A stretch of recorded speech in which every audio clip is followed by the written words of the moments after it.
Hi everyone, in this video I'm going to give you a demonstration of Batch Traceability 360. It's a plugin for SAP Business One and CompuTec ProcessForce, which helps you track the entire lifecycle of your batches. Once you have the plugin installed, you can open Batch Traceability 360 either from SAP Business One, from the module menu, from the context menu on batch master data, or from the complaint form, or alternatively from the CompuTec App Engine Launchpad. However, to access the full range of functionality, it's better to launch Batch Traceability 360 from SAP Business One, as in this way, we're able to use the golden arrows in the plugin to link to SAP Business One documents.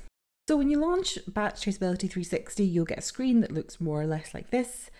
We have a big list of all our batches, which we could look through as it is and choose a batch from there, but it's probably going to be easier and more useful to filter this list. So you can type either the batch number you're looking for or part of the batch number in this box here, and it will narrow it down. Or you can, for example, type default and it will bring up all the batches which are default revisions. You can also customize the filters which are displayed at the top by clicking on Adapt Filters.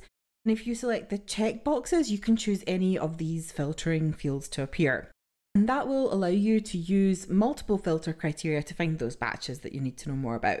So let's say that I'm interested in batches of a particular product that have recently reached their expiry date and might still be in my inventory. I'll type the name of the product in the item name box and then choose a date range for the expiry date. And as you can see, I can relax. I don't have any batches like that in my inventory.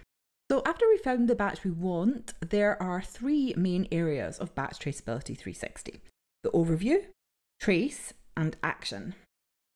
When you choose a batch, you'll be taken to the overview by default. So let's start there. In the overview, we have a summary of lots of different activities related to our batch. So we can see how many complaints are associated with the batch, how many customers were sold the batch, how many deliveries were made containing the batch. Then we have returns, AR credit notes, products affected by the batch, inventory and production orders, and we can also see quality control test results for the batch. And if we click on any of these panels, we get a bit more detail about that topic. I won't go through them all, but let's take a closer look at a few of them to give you the gist. Let's look at complaints first. We've got 3 lines here on the table, and each of those lines represents a batch of final product that the customer has complained about. Our base batch is a component of all of those final goods batches, so we have all 3 displayed. There was just a single complaint document, so you can see the complaint number is the same every time. We have some information about the customer, the date of the complaint, the product number, and the batch number of the final good batch here. You can also see on the right here that we have a graph, and this graph shows us the reason for the complaint. In this case, you can see that for all of the 3 problematic batches, the customer complained that it was both wet and incorrectly labelled. And by clicking on each of those panels in the overview, you'll find expanded relevant data in each instance. If we look at customers, we'll see a list of all the customers we sold the batch to, which is incredibly handy if you have to do a recall. Here you also have a map, so you can see where those customers are located, or you can see that same information in a bar chart here too. If we went into deliveries, we'd be able to see all the deliveries which this batch formed part of, and a map of all the delivery locations where the batch was sent. Actually, we can just take a quick look at production orders. Here we have a list of every production order that the batch was involved in any way, and that means not just the production order that the batch was used in, but also production orders earlier in the batch's lifecycle, which resulted in the manufacture of our base batch. You might have noticed those golden arrows to the left of the entries on the tables. If you've opened Batch Traceability 360 from SAP Business One, you can click on those arrows and it will bring up the corresponding document or form in SAP Business One. Clicking on the arrow next to production order number will bring up the manufacturing order in SAP Business One. Clicking on the product code will bring up the bill of materials, and so on. And now we'll move on to trace. So here we have this visualization of the life cycle of our batch. Our base batch, that is the batch we're currently querying, is highlighted in red here on the left.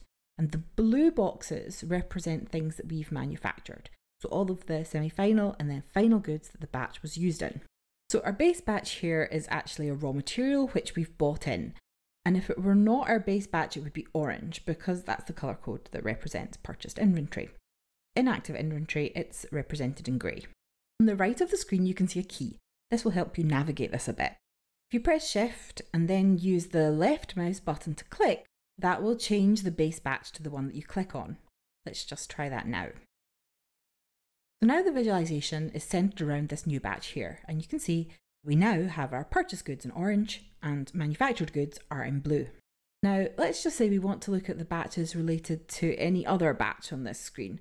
Well, then we can hold down Control and click the left mouse button, and that will be highlighted like this. And in this way we can trace and analyze our inventory really easily. If we find out from our supplier that a batch we got from them is somehow defective, we just click on the item on our graph and everywhere it was used will be highlighted for us. Or in reverse, maybe we discover during quality control that something's not quite right, we can use this graph to help us track down the source of the problem. Now if I click on one of the batches without Control or Shift, so just using the left mouse button, you can see that there are two little icons that appear on the right of it. If you click on the top one, you can turn on or off the subsequent stages in the product lifecycle like this. Or the bottom icon will bring up a list of all the SAP Business One and CompuTec ProcessForce documents associated with the batch. So everything from quality control tests to manufacturing orders. And then again, using the golden arrows, you can open those documents in SAP Business One too. You can also use this search function to search the graph for specific things that you want to view. Now sometimes you'll be looking at quite a number of batches within a short period of time, and so that you can flip back and forward between them easily, we have a trace history function. It's just here on the top right, and when I click on it, I get a list of all the batches that I've looked at recently, and that will be added to as you go along, so it makes navigation a lot easier. Then finally, we have the action section. When we go here, we get a list of all products affected by this batch.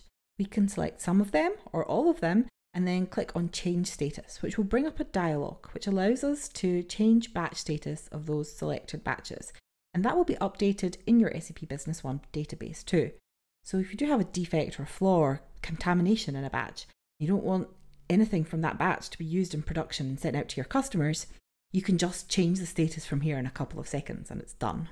The next thing I'll show you has not been released yet at the time of making this video, but it's in the final stages of testing and you can expect it to be available to you very soon. This is what we call Multibatch Analysis, and it allows you to analyze the relationships between batches on the transaction or document level. The user can then convert the data from Batch Traceability 360 and download it as an XLSX file. You can use this feature in a lot of different business situations. Most likely it'll be when you have a specific query. For example, you've got a raw material, it was used in production, later you receive information from your supplier that the batch was faulty, so you need to find out where that batch went very quickly. And you want to see all the delivery notes that are connected to that faulty batch. With Batch Traceability 360, it's really easy to do that. You can just look up, for example, the goods receipt PO, and from there you'll be able to use Batch Traceability 360 to trace the faulty goods right through the production process and find all the relevant delivery documents in just a few seconds. It's just one example. Maybe also could be someone on your production lines noticed something not quite right during production and you want to find out where the batches being used in production came from. You can use Batch Traceability 360 to find the manufacturing order and then trace back from there to find all the goods receipt POs. So if you have a question of that type and you need to find specific documents related to a batch, first of all, we'd need to find the relevant batch or batches in Batch Traceability 360. You can find the batches connected with a particular document or documents by clicking on the Select Documents button here. That will bring up a window where you should click on Add Document. You can select the type of document, then the document number, and the document will be added to this list.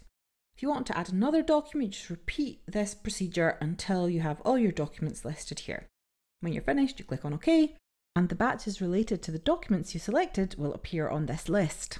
If you would like to see a visualization of the batches connected with those documents, you first select the batches that should be included. I'll just select all of them, which you can do using the checkbox at the top, or you can also select batches individually. If you have at least one batch selected, the Go to Trace Analysis button will appear. And if you click on that, you will see a visualization of the relationships between the batches like so. From here, if you select a particular batch by clicking on it, you'll see a number of icons on the right hand side of it. The second from the top brings up a list of all the documents in the system that are related to that particular batch. And obviously, if you've launched Batch Traceability 360 from SAP Business One, you'll be able to open those documents from here too. Clicking on the next button takes you directly to the batch details document in SAP Business One. Again, for this to work, you have to have launched Batch Traceability 360 from SAP Business One. If you've used the CompuTec App Engine Launchpad, this particular icon will not work. The next icon takes you to the overview of this particular batch, which will open in a new browser tab. When you click on the bottom icon, you can toggle nodes that are not directly related to this node on and off. If you have a very large number of nodes, this can be useful in letting you focus only on the most relevant ones. You also have the option to export the data from the batches, transactions, links, and derived data tabs as an XLXS file. Prior to exporting the data, you can sort the data by clicking on this button here, and then choosing from ascending or descending order and by which factor you want to sort the data by. And when you're ready, you click here to start the export. The XLXS file will include data from all 4 tabs, with each tab shown on separate sheets. So I think that's all the main features of Batch Traceability 360 covered. I'd like to thank you for your attention, and I wish you a pleasant day.